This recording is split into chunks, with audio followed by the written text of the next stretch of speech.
yes, yes. Don't stop. Yeah, yeah, yes, yes, y'all. Yeah. Yeah, yeah, yeah. When the drum beats go, go, go, go.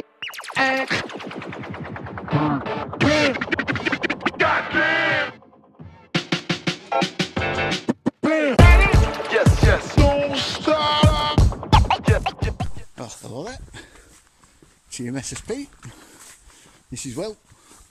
Yeah, review High on Life. Well, it's not, we're not reviewing High on Life because it's not come out yet. What we are reviewing is got the bloody name of it, you know.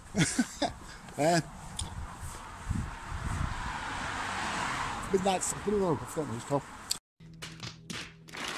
One eternity later. Right, took me a minute, I have to remember. Midnight Fight Express, that's what it's called. Now don't let my lapse in memory be an indication of what the game's like, or how good the game is, because it's not an indication of how good the game is. It's rather good. It may look a bit weird initially. The choice of the camera angle seemed a bit sort of strange, but in all fairness, it sort of clicks together. What do I mean? Well, Midnight Fight Express, or we'll just call it MAFI, yeah, from now on because it's quicker, isn't your average beat 'em up fighting game or whatever it is, action game, I think we'll call it. It's rather sneaky in how it does things. Now obviously you've got your usual punches, your kicks and everything else, but at the same time, not sort of, alright mate, yeah you? Dad! Yeah, good. Dad! What? This is my old school! Yeah, it's your old school, yeah. Just walking past his old school. Anyway, along with your usual punches, kicks, throws, counters, you have environmental things you can do, like chuck bins at people, or kick them at people, chairs, things off the tables, clubs, buttons, knives, brooms, plungers, you name it. Anything you can pick up, you can use. Same with the environment, you can use the environment to kill your opponents off as well. And this sort of, this is kinda reminiscent of another rather excellent game called Sleeping Dogs. It's a very sort of appreciated Grand Theft Auto clone that just surpasses Grand Theft Auto in every way with its combat. But it feels very reminiscent of that now. This isn't a bad thing, right? Don't get me wrong. The fighting system in Sleeping Dogs is excellent, and we've used the same thing here, where you get your X or square button, which is your punch, you hold it down for kicks, get your Y button, which is your counter, you get your A button, which is your roll, and your B button, which is your grab button. Alright mate, but that gets severely, significantly should I say, upgraded later on in a raw, but a raw, you read that right? Anyway, so initially when you first start, obviously you get the tutorial mission which gives you all the moves, and then when you start the game properly, it takes them all away and makes you have to go and get them again. Which at first seems a bit annoying, but to be fair, it lets you choose your own kind of sort of fight style and how you want to progress. Me personally, instead of going for more combos and stuff like that, I went for parries and then finishes. It was a while before I got throws, but you might want to go somewhat, another route. You might want to upgrade your gun first, your secondary weapon, or like I said, the combos or the throws, or do a mixture and all. Depending on, like I said, it's really quite versatile. It gives you branching trees in them. I mean, there's only 2 branches, fair enough. It doesn't seem like there's a lot of moves, but it's the amount of stuff you can do that's the key here.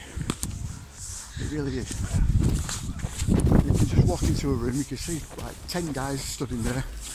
You see a bin in front of you, kick the bin at the first guy that's running at you with a baton, he trips over the bin, you run up, grab his baton, knock him out on the floor, like, parry another guy and beat him up, yeah, turn around, take out another guy with it and then chuck another guy out the other side of the room, yeah, knocking another weapon out of there rather than carry on. And it's that kind of frenetic sort of gameplay loop that's so addictive. Seeing what's in each level and then trying to utilise it all to your advantage, which you can, especially when you get your upgrades powered up. Now, the game itself, when you're doing the main story, like I said, you'll be progressing with moves all the way through. Yeah? The story's quite long, right? Quite reasonable actually. It's about 40 levels. And they're split 40 up. levels? There's 40 levels, yeah. And they start off at the quite small to the rather medium size to the pretty long. And pretty damn hard as well later on. When you start introducing police with body armour and automatic rifles and all sorts of other goodies. So that's what you can look forward to. But it's just like Severed Steel that I reviewed last time. Where Mythic really shines is in its replay. It's going back into the levels and finding everything in them.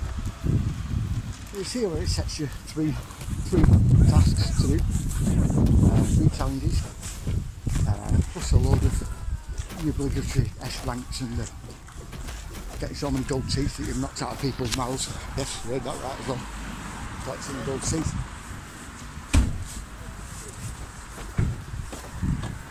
Plus,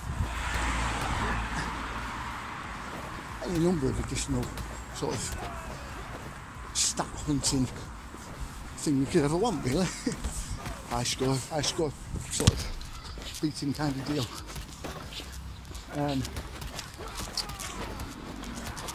Like I said, the top-down perspective is a bit sort of jarring at first. I'll give it that. But once you actually start playing, and you've been playing for a little while, you start to realise it actually gives you quite a good open sort of angle of the whole sort of arena that you're using at the time. It's very rare that you're fighting the guy off screen.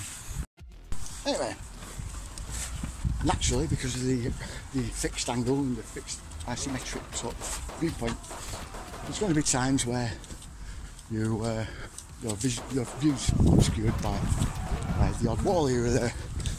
And it's here where the game actually accommodates and puts you into a shadow sort of look behind the wall, so you can actually see what you're doing. It also puts up the button prompts that you need. There's another thing we need to get to, the button prompts. You see, obviously to get the highest score that you can get, you keep your sort of choice of moves and choice of finisher quite varied. And need to know when to do them.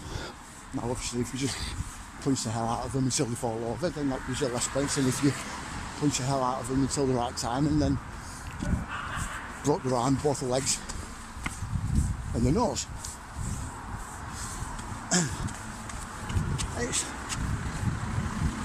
It's this that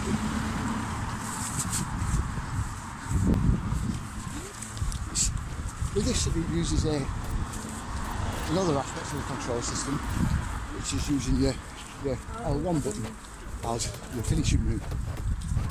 You need to make sure that you get these guys down to a certain level of energy, so knock them down enough. They'll come up with the button prompt, and then it's up to you to press it or not. Obviously, the faster you do this, the more points you get again. Now this button prompt can be pressed from quite a distance depending on what weapon you've got in your hand. Obviously you've still got to get close, and if you've only got your hands and your feet, you've got to be in well within enough range to be able to use them, or if you've got a bat, well within enough range to be able to use that, yeah, and so on. So this becomes a question of positioning, because not only does that distance matter, it also matters at what position they're in, to what move you do, whether you stood at the side of them, the back of them, the front of them, at an angle to them, whether you stood next to a wall or some other object that you can bounce a bit off, yeah? Whether you're in rage mode, which is another thing that can build up quite quickly. There's any number of factors that add to the variety of the ways that you take them out, which is pretty good. Even grappling them later on, once you get that ability, then you see the weapons themselves. Getting a quick tap of the iron, but you'll pick up anything that's on the floor, and then it's up to you whether you'll love it or not, or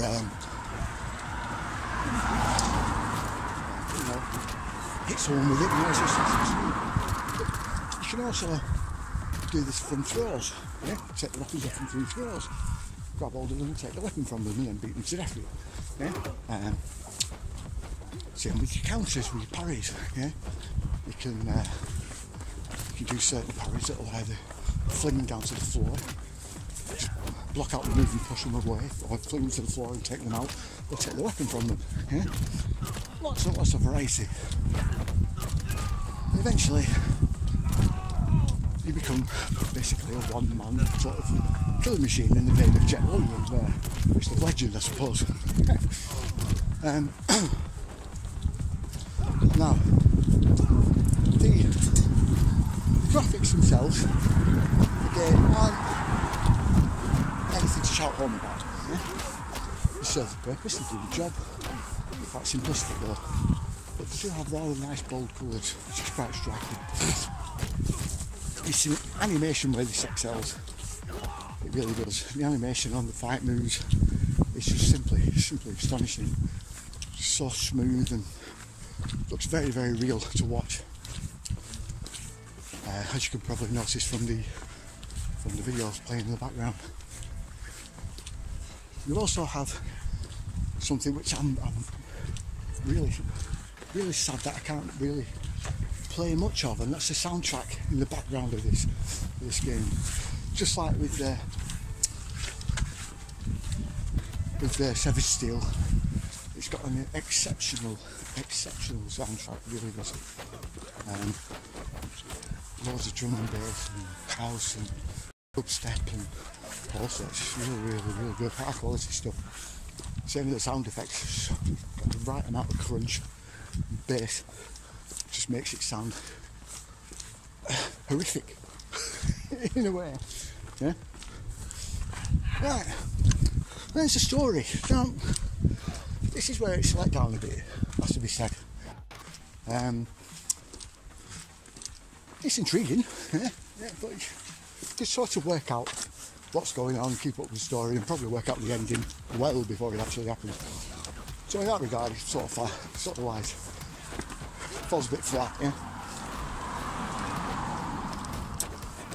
And that's why I've got the least amount to say about it, really.